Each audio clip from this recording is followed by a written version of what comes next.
Welcome to Breaking the Line, the ECNL Podcast, a bi-weekly look at all things related to the growing elite clubs nationally, the ECNL. For more information on the ECNL, visit us at www.theecnl.com. Now, here's your host for Breaking the Line, the ECNL Podcast, former U.S. Soccer press officer and longtime soccer broadcaster, Dean Linke. I am Dean Linke. This is Breaking the Line, the ECNL Podcast, and today we visit with the new technical advisor for the ECNL, Ceri Bowley. He was at the ECNL Coaching Symposium in Las Vegas and gave us some time. I think you'll enjoy the interview, and you'll hear all of it after a word from the ECNL. As the game continues to evolve in the United States, the ECNL remains the standard of excellence in youth soccer. The Elite Clubs National League has grown to include over 200 clubs and nearly 50,000 players across the country, with a robust competition platform for teams, educational resources for coaches and clubs, and unparalleled identification and development opportunities for players. Alongside its member clubs, collaborating to create a better future, the ECNL continues to raise the game every day. The ECNL is more than a league. Welcome back to Breaking the Line, the ECNL Podcast. Once again, here's Dean. Welcome back to Breaking the Line, the ECNL Podcast. We are loving meeting some incredible people as part of the ECNL Coaches Symposium and AGM, including a man who's got an incredible resume and one that the leaders of ECNL, Christian Lavers, Jason Cutney, Ralph Richards, Jen Winigold, Doug Bracken, you name it, they are fired up about having Ceri Bowley as the new technical advisor. He did amazing things in Australia. Then he was the head of the Man City football group for coaching support with multiple teams that come out of the Man City umbrella, and that barely touches the tape of all the great things he's done. But first, let me say what a pleasure it is to be with you, Ceri. Thanks for being here. No, thank you for having me. Yeah, so I barely touched as I said, the tape of your story. So look, it's a blank canvas. It's a podcast. So if you don't mind, you know your elevator speech. Tell us where you were born, how you fell into this, the different steps along the way. And do me a favor, don't be humble. Like, break down all the steps because all of them are pretty cool. Okay, I'll do my best. All right. So born in Wales, grew up there for most of my life. My family home is still Wales. So even when I travel and I'm at different clubs and whatever, I still keep the base for my family to be Wales. It's nice to go home, so that feeling's always good. Played from a very young age. Dad was a coach, so in terms of football influence, he was the first really that really influenced me growing up as a young player. And obviously you have others around family that influence you a lot. My mother was a massive influence on me in terms of who I am as a person today. And then started to play more seriously, I suppose, and went through football academies, ended up at Bristol Rovers, which was where I went through to play reserve level as it was then, before the new structure that is now in place. There was no kind of under-23 B team at that point. Didn't make it as a pro, but always focused on education. So mum and dad were always integral to that, to make sure that I continued to be educated as I went through. And when I left the pro game, it was always with the intention of trying to work at the best level possible. I had kind of two roles in mind at that point. It was more director of football, as it was called then. It's probably now better known as sporting director in most places, and academy director. And part of that was because I was never going to have 500 Premier League games or Football League games behind me as a player.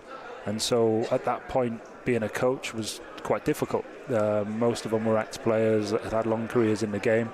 That's obviously changed quite dramatically in the last 15 years, particularly with the likes of whether Jose Mourinho coming in, who obviously had a career but not at the top level, so he was a little bit different in that way. Wenger to a degree, although Wenger was a good player himself. But those guys have really changed the landscape, and you see a lot more now of coaches coming from a wider background that are now head coaches, managers, whatever you want to call them in the game. But that wasn't my reference point at that point in time. So, I'm 35 now. So when you think about when I was 16, 17 years of age, leaving that club, my reference point then was, how can I work in the game? How can I work at the top level? And I went about on a journey that I would say has been purposeful, every step of it.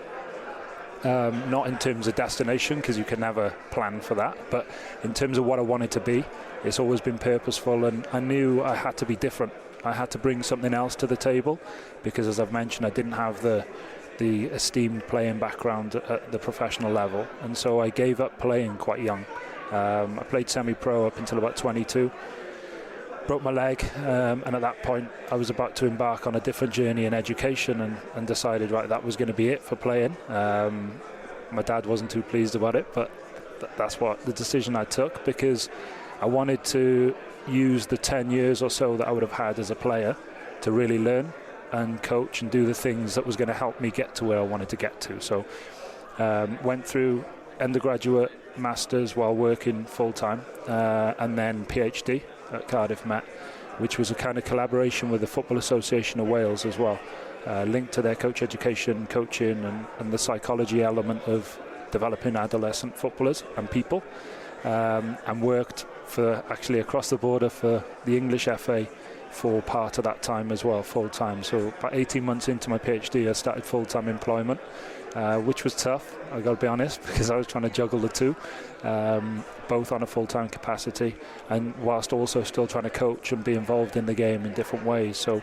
I kind of went through, as I was going through my degree and masters, it was about try to learn as much as possible about as many disciplines as possible. So spending time going in at Cardiff City at the time as an analyst, went in there and used to do one half while the actual full-time analyst did the other half, so that we could get things prepared, ready for the manager, who was Dave Jones at the time.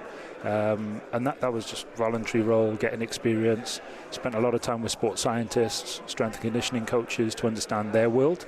But psych and coaching was always going to be the thing that really captured me, mainly because as a player, psych was the area that I struggled with most. I still think it's the hardest area to really help someone thrive, because you can't see a lot of it. It's hard to measure a lot of it. So that was always the thing that really captured me, and that was always going to be what I ended up following as my path. But I knew and recognised that there were so many things that I felt in my youth career that we didn't have. Resources that weren't available at clubs. Developing players holistically, it wasn't really a thing. The physical thing took off, but the other things were still lacking behind. So, and even now to a degree, it's something that I still try to invest time in, learning, what are the new things that are coming in those disciplines. Keeping in touch with mentors that help me along the way that come from those backgrounds is something that I really actively try to do to make sure that I understand the game properly. Because when you're in a leadership sort of position, I think it's important. Of course, you have your niche, you have your area of expertise, but I think it's really important to have a breadth of knowledge as well, and not only know the area that you know, because you have to piece it together. And particularly in those technical leadership positions, you have to be able to piece all of the different disciplines together, really, and bring people together. So that was my kind of focus, if you like, for a large part through my career, and still is. I'm still trying to learn as much as I can and trying to get things that I don't already have. Education's important to me. I've been out of the game only since the beginning of December, but I've already started 2 short courses, and just about completed both of them. Languages, reaching out to other people, learning from people. That's something that I think is really important for longevity in this game. One takeaway I want to get back to, and that is at 15 and 16, you already had the foresight to think ahead and know where you were as a player. I want to come back to that, because in the meantime, you knew to get where you wanted to get at 15, 16, when I was thinking about whether I was getting a Big Mac or a quarter pounder with cheese, you had much deeper thoughts for sure, but you did all of that schooling. Now, again, without being humble, coming off of all that schooling, tell me where Australia fits in and Man City fits in and Scotland. I mean, all the stops. So you do all that schooling, and then just go in chronological order for me if you can. So the FA was the first full-time role in the game, the English FA, and then came from there back into academia in University of South Wales, so it's in Wales. That was around a football degree or a soccer degree. Course leader for the soccer degree, but we also were writing a master's at that point.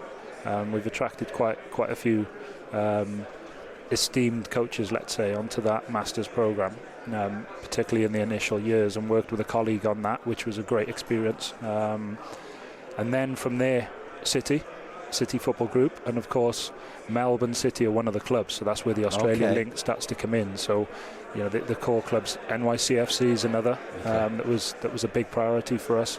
Mumbai City, and then the list goes on in terms of all the different clubs. Yokohama are part of the group, but are different in the model. So you could break it down, I suppose, in terms of flagship clubs, those that need to win, and I've mentioned them, and obviously Man City's the other. Then you have kind of on the verge, some of them flagship like Girona, but also a development club for players coming through the pathway. Troyes, another one in Ligue 1 in France.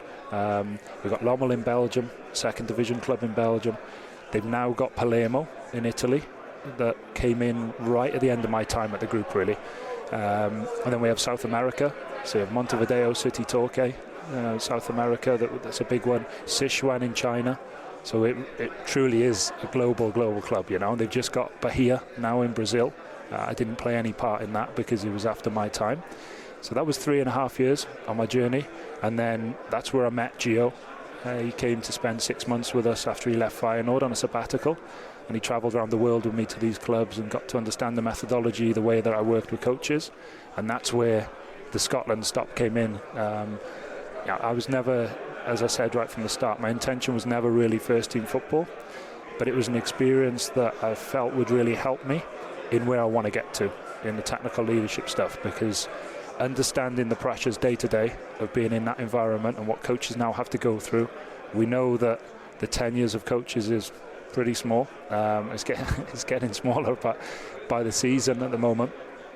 But really being able to empathise with them and know what they have to go through on a day-to-day, I think will help me in the longer term in being in those positions. So when I was at City, I was recruiting those coaches and I was supporting them in their environment, but I was never part of their team. So I wasn't the highs and lows of the win and losses. Of course, I rode the roller coaster with them because that's what you do when you're supporting people. But it was never the be-all and end-all because I had to support all the clubs. So it was never about just that one club in that moment. Whereas when I went into first-team football, that's what it became about. And, it's all-consuming in that way. So that's where that stop on the journey came. And I was only going to go into first-team for certain people. There was a small number of managers that I would have gone in to work with. And Gio was one of them because, first and foremost, he's an absolutely outstanding person. And that's really important to me. So, if you're going to go in and risk losing your job, which is eventually what happened, you're going to do it for good people. And that it's not something that I want to get on a roller coaster or on the hamster wheel of doing little stints everywhere. But for someone like that, the experience was always going to be incredible. So that's where that stop came in. Great to hear the wisdom and the passion of Ceri, the new technical advisor for the ECNL. One more question before we take our first break, and it was what I promised. I want to go back to the notion of 15, 16, and I feel bad on a soccer podcast comparing it to baseball, but I'm very much an historian for the greats, and Babe Ruth, you've heard of Babe Ruth. He at one point called a shot. He pointed out to left field, and next thing you know, the ball is over the wall in left field. And you kind of called your shot at a really, really young age, did you not? A little bit. Yeah, I don't think I'd compare myself to Babe, but in terms of you know what I mean. Wisdom and quality. But I get the line of thinking, yeah, and I think I'd attribute that a lot to parents, family, in terms of the importance of education. That was made clear to me from day one. They always supported my education, encouraged me. And look, I was never top of the class or anything academically. I think the biggest thing that I've learned or that I've developed through my career is hard work. And everywhere where I've got to, and everyone says it, I know it's a bit of a cliche, but it's all been about work rate for me. Because I was never, as a footballer, I was okay. I had some talent, but I was never like a high flyer that found it easy. Everything was easy, and it was the same in academia. So I had to work. I really had to work hard, and they encouraged me. That was the start of the platform. So they always encouraged me around that. but I had such a passion for the game that, you know, I always wanted to work in football, and if it wasn't going to be football, it was going to be sport. So I think that helped. And, you know, I speak to a lot of young people now, and even my nieces, nephews, and my children, and so when they don't know what they want to do, it can be quite frustrating, because I'm like, I knew, but I have to also appreciate that that's not everybody. That's, yeah, I'm probably in the minority in some ways, knowing at such an early age. But probably one thing I've been quite good at, but sometimes it can also be limiting in some ways, is I've always known what the journey needs to look like. I've always been good at looking ahead. So, you know, what's their career been? So if it's someone that I admire in the game, what have they done? What are the steps that they've taken along the way? But also, what does the game need? And as a result, what are the things that I need to be better at? And so I've always been quite good at that. I suppose some of the detrimental part of that is not living in the moment enough and enjoying experiences when they happen, you know, and really riding the wave of successes along the way, because I'm always like, what's next? What do I need to do next? And that's something that I'm trying to get better at, live in the moment. But it's not easy. When you've always kind of worked in a certain way, then it's tough to break it. It's like a habit in some ways. So, yeah, so I knew at that point it was always going to be about the game. I'm not one that needs to be front and centre. So that again probably lends itself to why not having to be the manager is something that probably helps, and is probably something I believe in. I'm okay being in the background, supporting in the background and helping other people to be successful. So again, that probably lends itself to why the two roles I picked out from the start in many ways, because you play a significant role, you lead things, but you lead things more in the background rather than being front and center of everything, and like, this is who I am, and that's not me, you know, that ego, and some people are very good at it, but that's not something that I see as myself, really. Great conversation here on Breaking the Line, the ECNL podcast with Ceri Bowley, the technical advisor now for the ECNL. A fascinating career. Two things I want to say as we go to break is, one, he talks about his journey. The man's only 35 years old, so he's still got a long way to go on his journey and has accomplished so much. And along the way, he has worked with and along with some incredible people. We'll learn about some of those experiences when we return to Breaking the Line, the ECNL podcast. The ECNL is pleased to announce Quick Goal as the official goal provider and partner for ECNL Girls and ECNL Boys, a new partnership created to support the growth and development of the country's top players, clubs, and coaches. At all national events, including national playoffs and national finals, the Quick Goal Coaches Corner will provide hospitality and social space for ECNL Girls, ECNL Boys, and collegiate coaches. Quick Goal will also be the presenting sponsor of the National Championship winning ECNL Girls and ECNL Boys Coaches of the Year and the ECNL Girls and ECNL Boys Goals of the Year. Quick Goal looks forward to helping the ECNL continue to elevate the standards of youth soccer and provide more opportunities to players on and off the field in the coming years. Nike is a proud sponsor of ECNL Girls. Nothing can stop what we can do together to bring positive change to our communities. You can't stop sport, because #you can't stop our voices. Follow Nike on Instagram, Facebook, and Twitter.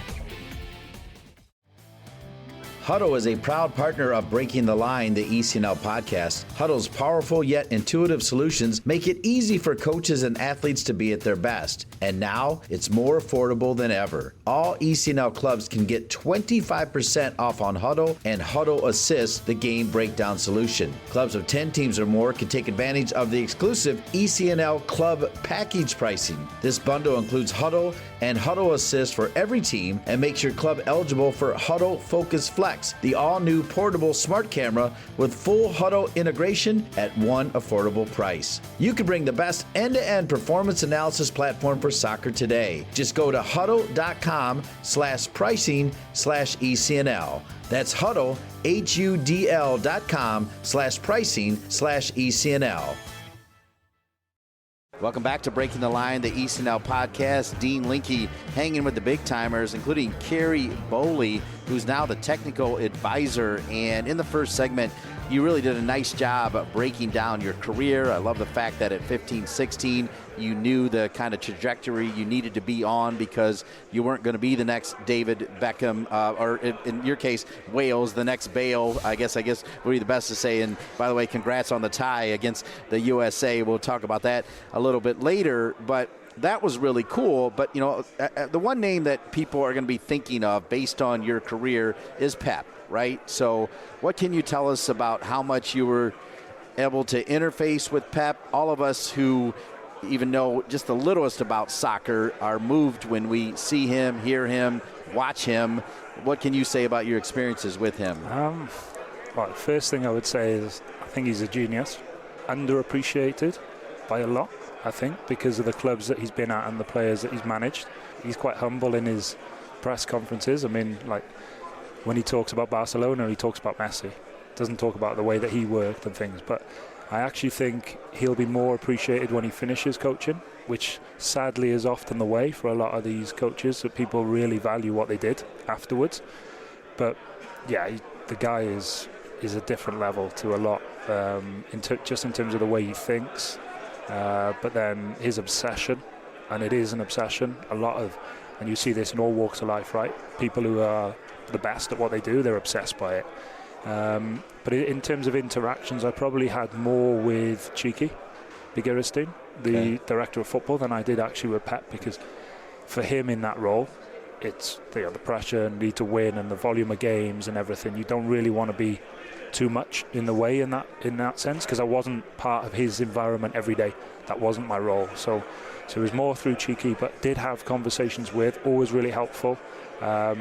Always fascinated by the way that he views the game and those kind of things, and tried my best. The way I used to try and operate was I'd break down things that I see and I'd share them back, and then you get the approval of that's kind of my line of thinking, and or bring these in and that kind of stuff, so that you can, if you sat down with him, you'd learn every day. That's the type of guy that he is, you know. But his accomplishments in the game, and when I talk about accomplishments, it's not just titles. It's the way that he's gone about those. It's the records broken along the way.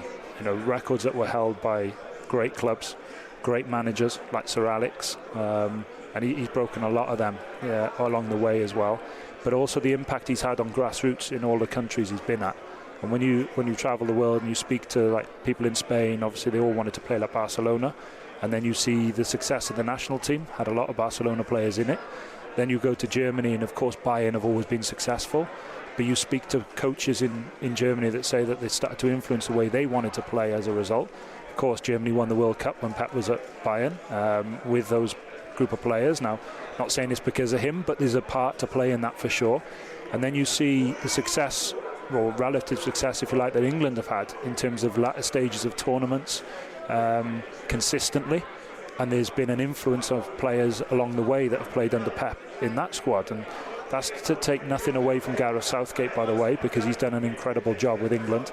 And he's another very, very good coach, real clarity in the way he operates. And I know a lot of his staff as well. So I'm not going to attribute their success to Pep in any way. But you see the impact in the UK on grassroots football of the way that Pep plays. They all want to try and play that way now. The difficult thing is, it's the toughest game style to play, and I can speak from confidence and from experience in that way, because we had to try and do that around the world in countries and clubs where we didn't have the best players in the world playing. So I know what it's like to have to go through those and break down the concepts and stuff to be able to teach and educate around it. And it's not always easy, but the guy, honestly, the guy is humble first and foremost, and I think that's really important.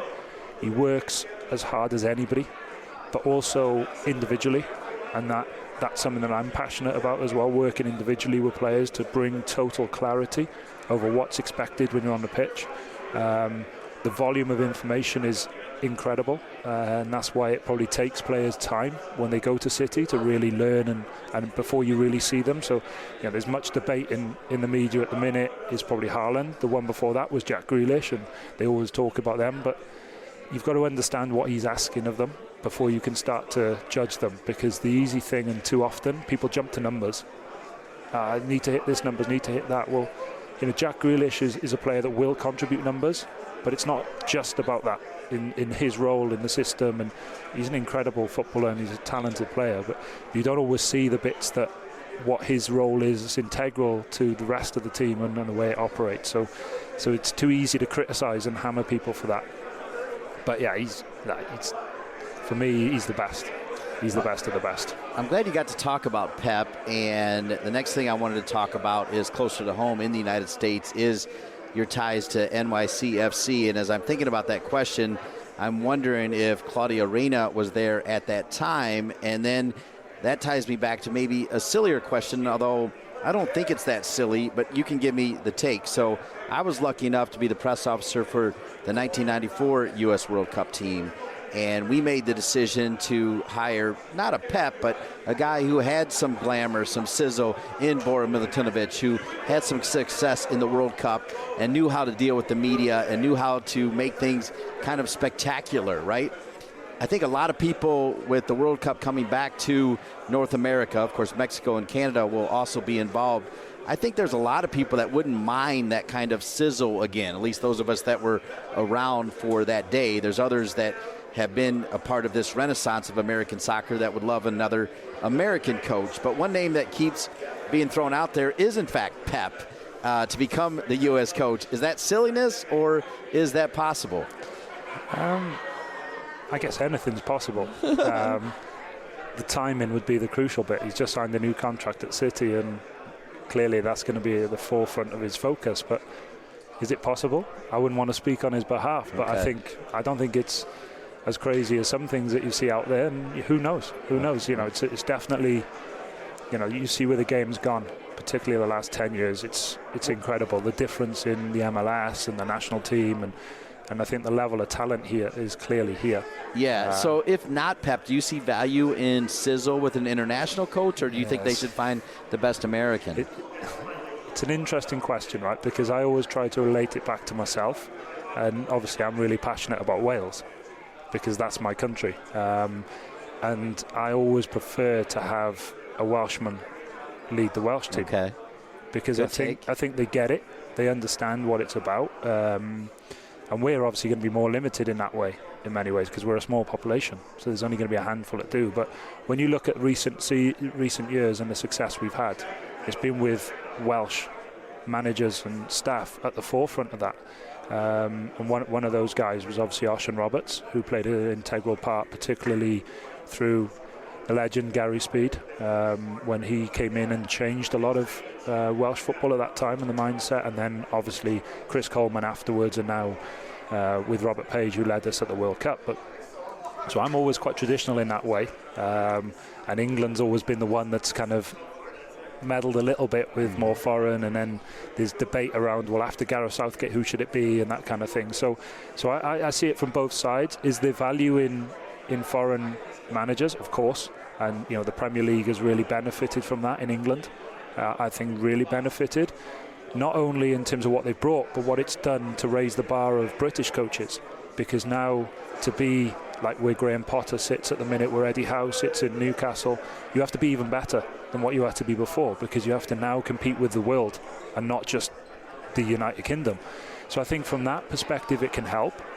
But then, yeah, I see the other part where having an American lead the national team can also be something that, you know, in terms of that should be the ultimate, really, I think. And managing your country should be as good as it ever gets for anybody. That's my belief. It's not to say that's right. So I'm not sure where I would sit. You know, if I was, and of course there's lots of vacancies at the federation at the minute. There's lots of roles to be filled. So I don't know who's going to be making that decision ultimately. But I think it would be something that would need to be considered quite closely, and also looking at some of that for me is looking at the group of players that they have, and who's going to be able to get the best out of them, because you know, naturally Jesse Marsh is just out of work, so he's going to be linked with it without a doubt, and I don't want to be disrespectful to Greg, who was leading the team, of course, because there's no decision made on his future at the moment, but those guys are always going to be linked to it. But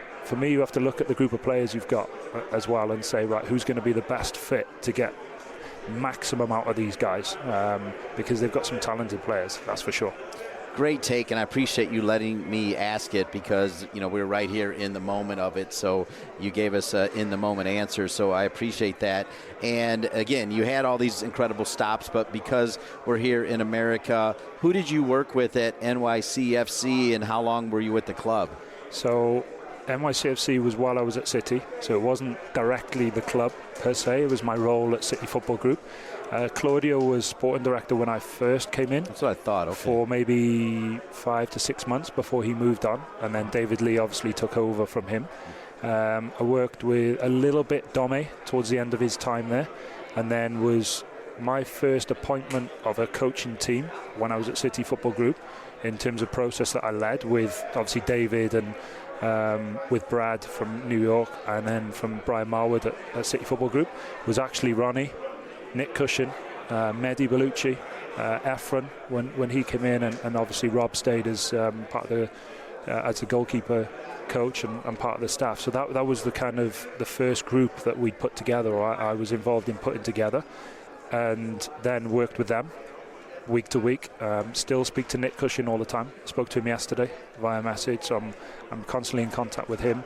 And then the academy. So Liam Manning at the time was academy director, who we then took on a journey to Lommel, of course, and then went on to manage outside of the group at MK Dons more recently.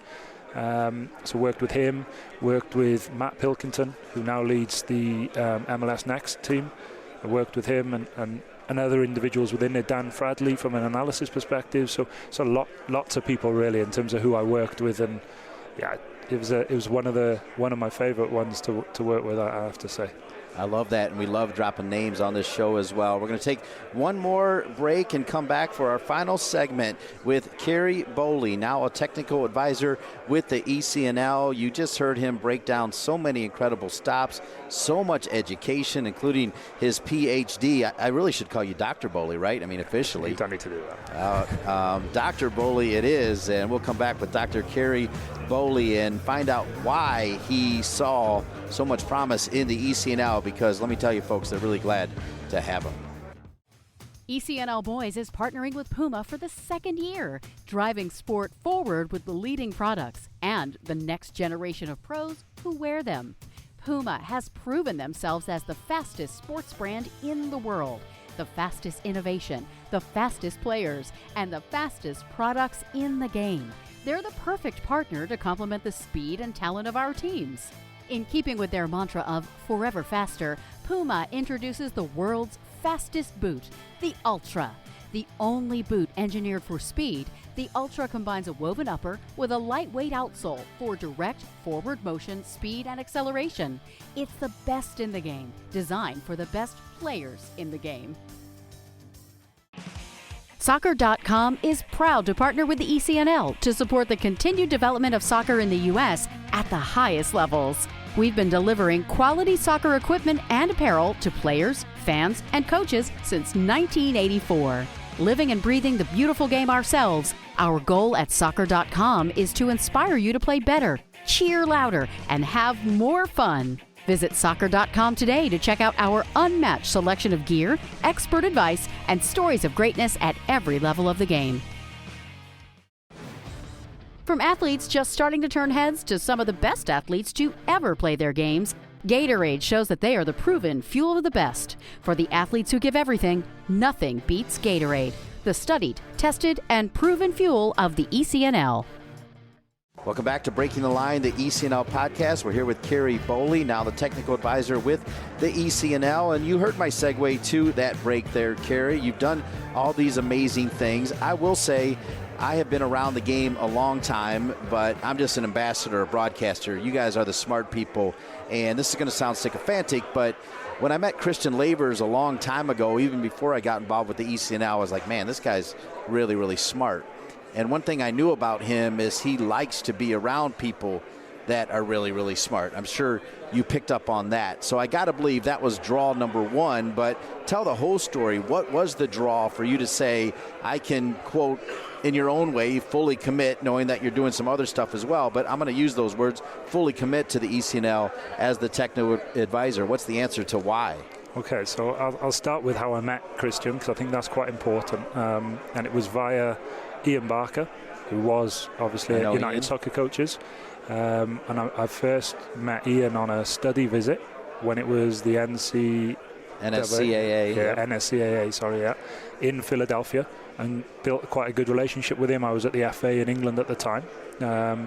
And he actually introduced me to Christian, and it was around the symposium for 2019, because he was looking for people to present, which I eventually did. I came out, I did 4 or 5 presentations, I think. I think they were bored of listening to my voice by the end of it.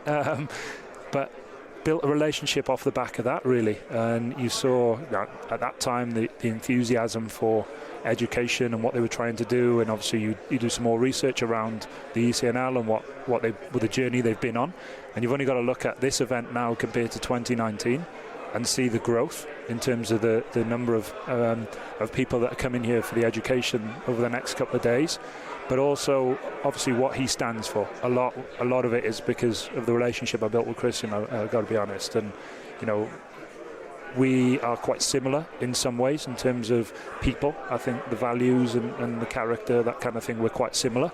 But obviously I've had very different backgrounds in terms of where we were educated, grew up, and culturally, because US, UK, Wales, whatever, so quite different. But there's enough that really brings us together in that way. And I can see what he's tried to do and what he has achieved so far and what he's still trying to do, because, and I use the word try, not in any way demeaning to what the ECNL has already done, because I think it's always a journey of continually trying, despite the successes along the way. But what he's built is an unbelievable brand, a league, and with the help of others, of course, not just for him, but he has built something that is unbelievable so far, but I think can be even more. And when you look at the impact that it's having across the whole country, the scale of it is just unthinkable for someone from the UK, because we wouldn't have something of that size. But the potential for it is even greater than what's already been achieved. And I think the incredible journey they've had, you have to go through to put the foundations in place, which they've done really well. And now it's about, right, how do we continually evolve and how do we take it to another level in the impact it can have. And you asked me about the national team, and I honestly think that this league can be one of the biggest influencers and impactors on the future potential of the national team. That says it all, doesn't it? I think if they get it right here, because of the size of it and the scale of it, they can have a huge impact on where the national team goes in the future, and the players that come out from the US and go on journeys around the world like they've already started to do. Well, that's really kind of you to say. And as we wrap up our time, something that stuck with me right there on your answer was, even though they're already here, their potential is way up here. People can't see me, but I'm raising my right arm way above my left arm, and I like that you see it. And I think you see it, knowing this big brain that you have, is because, you're around here. It's much more than the X's and O's. It is about the mental health part of it, for sure. It is about women empowerment. It is about physical health. And so many other layers. I think that's another reason why you're here. Am I right on that? Yeah, for sure. I think holistic development of coaches and people, as well as young people and players and whoever else. Parents, I think there's a real opportunity to take them on a journey when you do things properly, that can help them understand more around the game and around the development of their children, so they can support it, because they're a key part of it. No matter what happens, the parents are massively integral to anything that you're going to do. So I think involving them with it. But the other things are, like, cognitive diversity is something I really value, and there's a lot, and I've got to be careful with this and the way that it can be interpreted in the US at the minute, but there's a lot being said around women in sport, people from different backgrounds, which I value massively, by the way. But I think there's a way of going around that where that can happen as a consequence of cognitive diversity. If you seek people that think differently, that can add value, I think you will automatically arrive at more females in the game, more people from underrepresented populations in the game, because their journeys, their education, and the way they see the world is going to be different. So there's a way of going around that, and it's not simply we only want people from these backgrounds or we only want this gender. I think bring people together. The most powerful is when you can bring people from different backgrounds, cultures, race, religion, whatever it might be, together. I think that's the most impactful you can you can be in football and soccer, but also in society. I think that's the best way to really have an impact in society as well. And I see that potential here. There's room for growth, for sure, and you can see that from looking at the population of people that will be here in the next couple of days. But it's the way you go about that, I think, is the important and the exciting bit. And as I say, that was something that I was passionate about at City Football Group. If you look at our coaching teams from the time I was there, I think you'll see it. But it was never an intention to go and hire a black coach, because it was always about hire the right people and look for the right things, and you will arrive at hiring the right people at that time. Were we perfect? No. Was there still more to be done? Yes. NYCFC were doing more of that now with the programs that they have. But it was the intention of, let's educate these people in the things that they may not get. So let's deal with the issues. The issues are not enough of them on the touchline. That's the outcome. The issue was that they don't have access to the education initially, or they don't get access to the first opportunities that are going to get them there. So rather than put them in a position at the top just because, it's about help them grow over a number of years, and they will arrive there and they will thrive. I've got no doubt about that. And that was part of our mission with New York, because of the nature of the work that was required around New York at that time, but also around the game. And that still is something that I hold close to me. I want to see more females in the game. I want to see a real representation of society and a representation of what's on the pitch, because what's on the pitch, there's a saying that, if you can't see it, you can't be it. Well, let's help that. Let's really make a difference to that. And I think there's real potential for this league and this brand and organisation to be at the forefront of leading that. But leading it in what I would consider the right way, and going about it in the right way. And hopefully we can make a real impact on people and on lives, as well as on the beautiful game. With that, I don't normally end with a twofold question, or for lack of a better word, a double question, but I can tell you're smart enough to handle it, so that's what I'm going to do. And that is asking you what you are most excited about right now as this role as technical advisor for ECNL. And then if you can, please end it with, if I'm sitting with you, maybe it's here, maybe it's somewhere else, 3 years from now, what would you have liked to have accomplished in this role? The most excited, I'll go from a personal perspective, and it's always about the opportunity to meet more people and learn more about the US culture, different states. It looks different, it feels different in different states, so being able to learn more, because I think that is so important to being able to advise. I can't come at this from, well, I did this at City and I did that at Rangers and I did that at the FA, because that doesn't necessarily work. So I think the first thing I have to do is learn, and I have to do that as quick as I can. This event is great for that, to meet as many people as possible, but post-event also, because that's the only way that I can really add value, is by understanding it and understanding people's journeys, because everyone in that room over the next few days will be learning something different. The theme and the topic's the same, but they're learning something different, because each individual learns differently and they bring different perspectives to it, education, background, everything else. So I need to do that, and I need to do it as quick as I can to be able to really add value. In answer to the second one, 3 years from now, I would hope that we, and this isn't to say that the clubs are not there at the moment, because some may well be and they may be doing a great job, but we get more alignment throughout the club in terms of a real consistent methodology, in terms of the way we see the game, what we believe in, how we coach, how we teach, that kind of thing, that runs through all of their age groups, and also some similarities then in terms of what the league is for that reason. But first and foremost, I would always say that any league is about providing the best opportunity for young people to grow. That has to be central to it, and that growing can be, like my PhD background, life skill development as well as being a better player.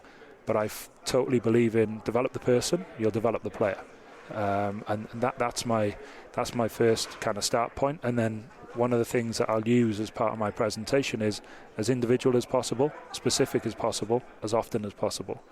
And I use that for working with players, but also for working with coaches, staff, and anyone else. So the most precious thing I think you can give anyone is your time. And if people say that me being involved in the league has helped them to learn, grow, become better, not because of me and the wealth of knowledge, but maybe the way that I've facilitated things and who they've linked with and the way their outlook on the world and the game, then I think I'll be pretty happy, because the other things will be taken care of by the great team at ECNL. It'll continue to grow. That's not going to be down to me. It's already grown. It will continue to grow. I won't play a part in that, but hopefully what I will do is help in terms of ensuring the quality as we go, and ultimately more positivity around the game in the US as a result of it, and most importantly the young people that are playing. Brilliant answer. How can people follow you on social media?